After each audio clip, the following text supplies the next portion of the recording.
Hello everyone, welcome to our channel Code with Sunny, and today our topic or the question you can say will be beautiful arrangement second, index number is 667 and the problem is of medium type of lead code. Okay, so let's discuss the problem now and find out the best solution of this problem.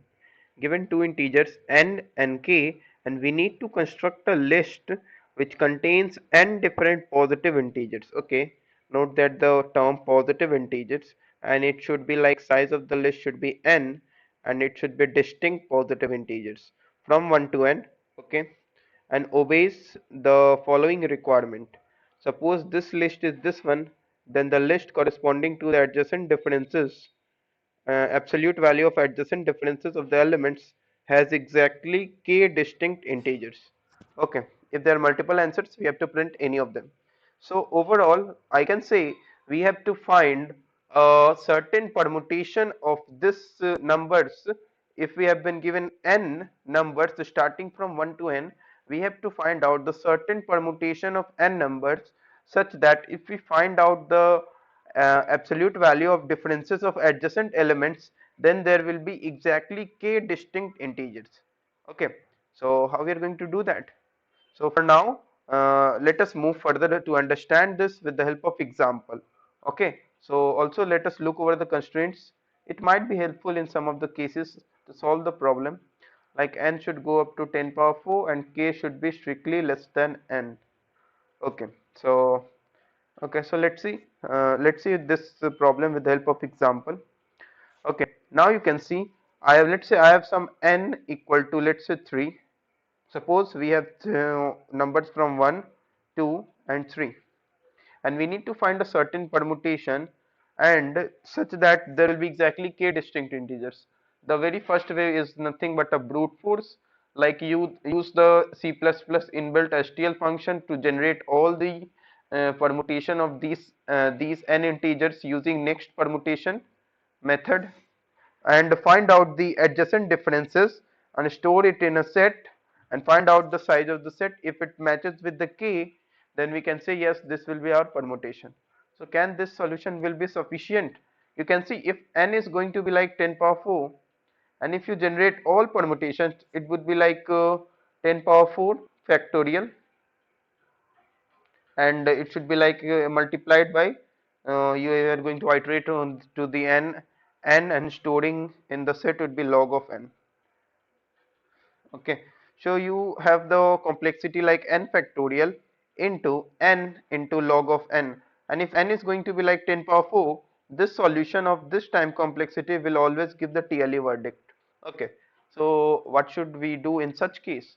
The very simple solution is that you need to understand that insert in these type of questions, this is actually a mathematical question, the logic based question. You need to find a logic, you need to find a logic to find out k distinct integers. If we have some certain permutation of n integers from 1 to n and find out the consecutive differences absolute value. Okay, so let's say I have some, okay, so I'm just telling now the approach to solve this problem.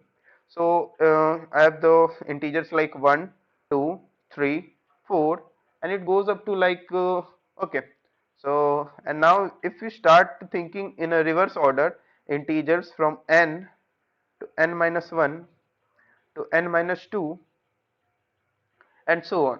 Okay, now just tell me, we need to find the k distinct integers. What is the maximum k that goes up, like you can see the constraints. It can easily say the k can go up to n minus 1, and there exists a answer and we need to print them. Okay, so how we need to find out? Okay, so just a very simple approach is that just think for the maximum k that is going to be like k is going to maximum up to n minus 1.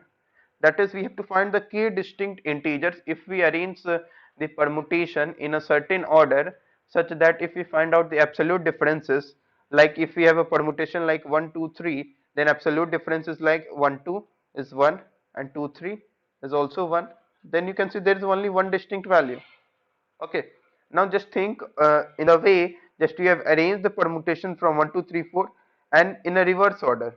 Okay, then just tell me what is the difference between this absolute value difference between these two integers. It is n minus 1, and this gives us the idea that if we have 1 and n adjacent to the each other, then we have the difference of n minus 1. Okay, so can this be fruitful to us? Yes, it can be fruitful to us. So if we have 1 and adjacent to each other, and think about n and 2 adjacent to each other, what is the difference? N minus 2. Initially we have the difference of n minus 1, and now we have the difference of n minus 2. Can we have the difference of n minus 3? Yes, we have the difference of n minus 3. If n minus 1 is adjacent to this 2, okay, so if n minus 1 is going to be adjacent to this 2 and take the absolute value, it should be like n minus 3. So this gave us the idea that we can have the adjacent value difference starting from n minus 1, and it goes up to n minus 3, and it goes up to 1. When the adjacent difference will come up to 1, you can see when we have the numbers like 1 and 2, or any consecutive numbers like 3 and 4 also. Okay, so if we want more different absolute value difference, we need to place the smaller number first, and adjacent to this smallish number we need to place the biggest number, 1 and end, and after that we need to place the next second smallest number, and then we are going to place the second largest number, and it goes on like that up to we need to find up to k distinct integers. That is, we need to find, that is, suppose we have to find k distinct integers, absolute value differences. N minus 1 should be 1, n minus 2 would be second one, and I need to go up to we have the count of k. Okay, so let's move further to implement this entire scenario. And the one thing that doubt that arises in your mind, that how I'm going to just think upon like that. So the very much simple idea is, just you have to use your common sense. Just first write it down as the integers starting from 1, and think upon like if k is maximum is going up to n minus 1, and how can I get the n minus 1 value? Just simply by putting 1 and end. And what is the next maximum of k? It is just simply n minus 2. Then how we can get the n minus 2? If we have the one of the value as n, simply by putting 2 adjacent to it, this gives us the idea to approach this problem. Okay, so overall I am going to just say, I am going to write one statement that makes much more sense to this problem. Is like the difference will come out to be like 1 and k. 1 will be the first number, k will be second number, 2 will be the third number, and next number. Okay, so I have done some mistake over here. Like, okay, so let me erase this stuff.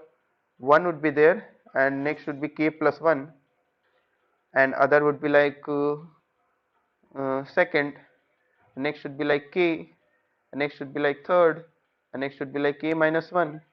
Okay, this is the sequence I am going to print. If you find out this difference, it is coming out to be k, this difference it is coming out to be k minus 1, and this difference it is coming out to be k minus 2, and it goes on so on like that. Okay, and if we still haven't filled the sequence, just print from k plus 2 to the n, because we have used the values up to k plus 1. Okay, so let's implement this in the coding section.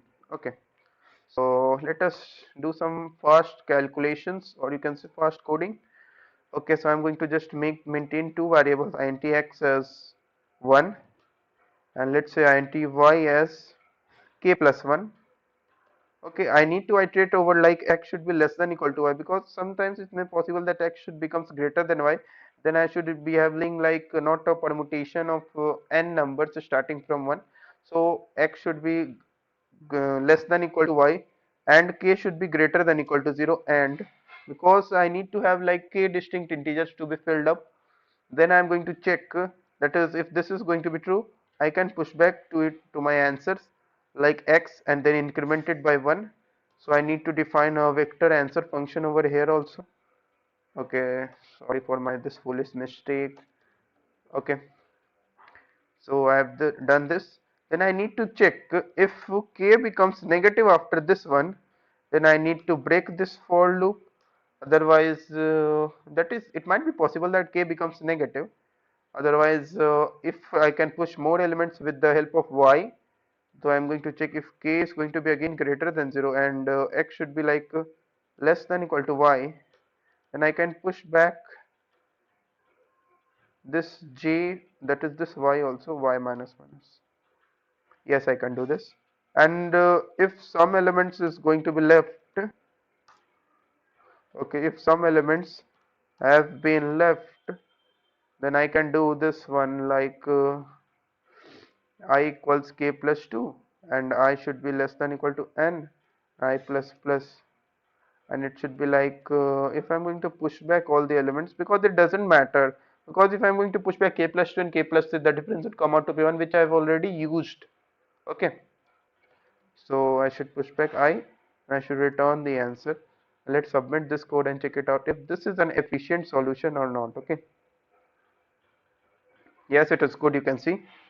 Okay, so if you have any doubts, let me know in the comment section of the video, and I will ask the viewers to like this video, share this video, and to subscribe to our YouTube channel for latest updates. Thank you for watching this video.